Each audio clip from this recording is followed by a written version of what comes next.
Organizing in 3D programs is very crucial. It can be very easy to lose track of what cubes are where if they're not properly named. And you should be organizing them inside of folders. In programs like Blender and Maya, the limbs and body parts are organized in according to the rig. Those programs have rigs. This program does not. This program works based off of the folders that you put them into.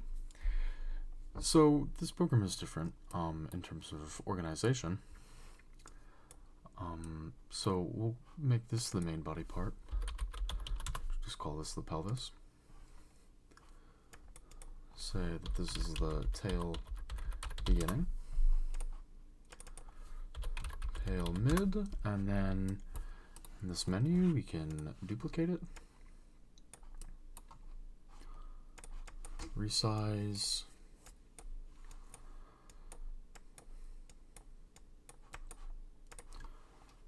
and we'll just shove them into one another.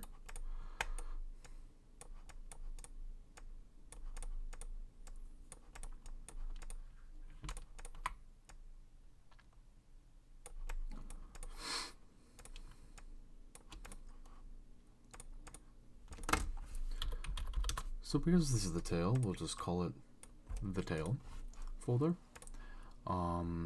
And you might have to change the pivot points for all of the folders. They might be default, or they could stay with the first block that you put in there, but you should always check where your pivot points are. So this is the first part of the tail. And now we need to connect all of them. Oops. And we'll just say that this is tail end. I usually like to short down beginning to beg. So now if we move the tail, all of them are connected. And we'll put the middle bone inside of its own folder.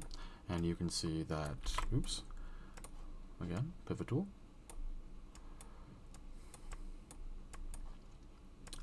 And now you can see that the middle bone moves indifferent to, oh, wait, oh, there we go. Moves indifferent to all of them. And now we should obviously put the end bone in there. And if you want to make that one move, you have to put it inside of another group. So this is going to be like groups inside of groups inside of groups. And it can get tricky. So when you're originally making your model, you should really break down like what parts you think are important to the model. Because if you're just modeling everything, it starts to get really tricky on where you are animating things. I'm currently trying to help out somebody right now who wants like a bunch of like fabric on his model, and that is a lot of working inside of folders, inside of folders, inside of folders, and keyframes and keyframes and keyframes, and it currently just doesn't really seem like a lot of fun. I've told him to change it, so make sure that you're being organized and working efficiently. So now that they can all move indifferently to each other, let's check it out in the animate feature. We'll just call this tail swing.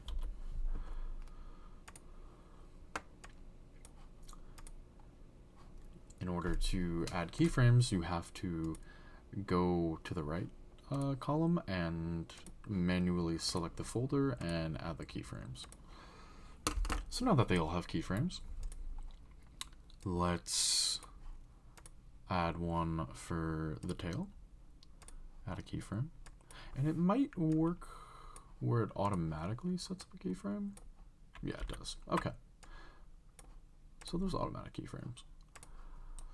Rotate, and we'll rotate a little bit. Just bring it to the edge there. Oh. Some of our model is showing.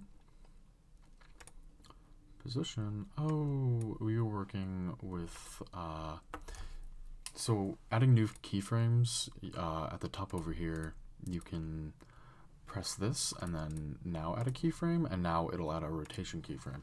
So that's kind of like what area you're working in is move, resize, rotate. Specifically for the Cobblemon mod in Minecraft, none of the Pokemon are supposed to be scaled up. There's no scaling animations because that just won't work with the mod for some reason. They're trying to fix that, but just assume that nothing can be scaled. And that's not really a big deal, considering at how little animations actually scale to begin with. You're mostly rotating limbs and whatnot. So now you might be seeing this create keyframe column. Just hit that, and now we add all the keyframes that we need. This tail rotation. So the keyframes are going to be on the middle left here.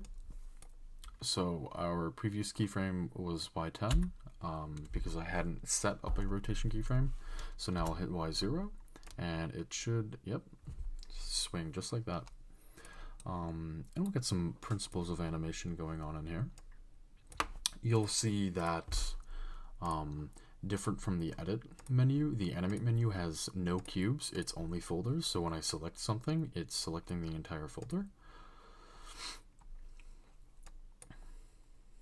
So now for the tail middle, we will come over here and get some principles of animation going on. The pendulum, if you will. All right, and now we'll go out 2 more, what is that, 2/10 of a second? I don't know, animation. And we'll bring our keyframe over here and have another swing. So now it should, there you go just like that. And I was kind of experimenting with this before. I hope it'll work out right now. We'll copy, we'll paste, and now we have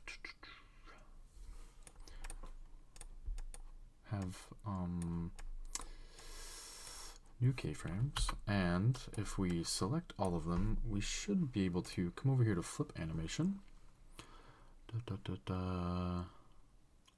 And I think if we hit it, there you go, it works wonderfully. And now we can just set it up so that all the keyframes match to the previous ones.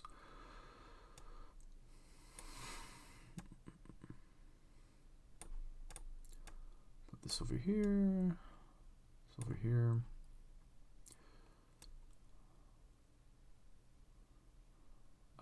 This rotation is making sense. Over here, and then, yep, and let's see how that works. Okay, so we've done some manual easing, but now you can Control A and select all of them, and hit Smooth or Bezier and the interpolation type. And that looks pretty freaking good. We'll do some loop.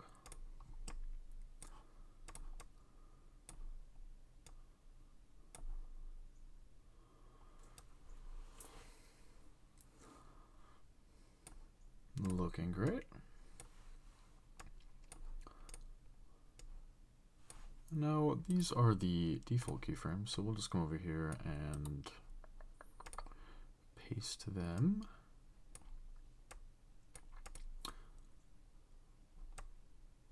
So now it perfectly loops. I'm not like a wizard when it comes to this, so I wish it was just swinging through.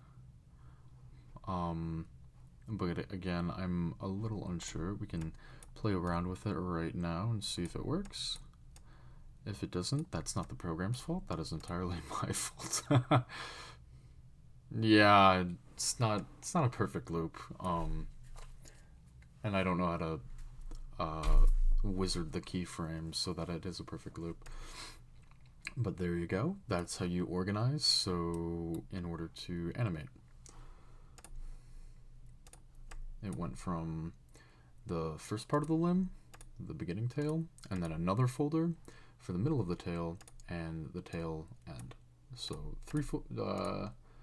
it's a folder and a folder and a folder, and you should be able to translate this to an arm or a leg. You would have the pelvis at the top, the leg, like the thigh would be the thing that moves, and then the knee would move off of that, and the foot would move off of that.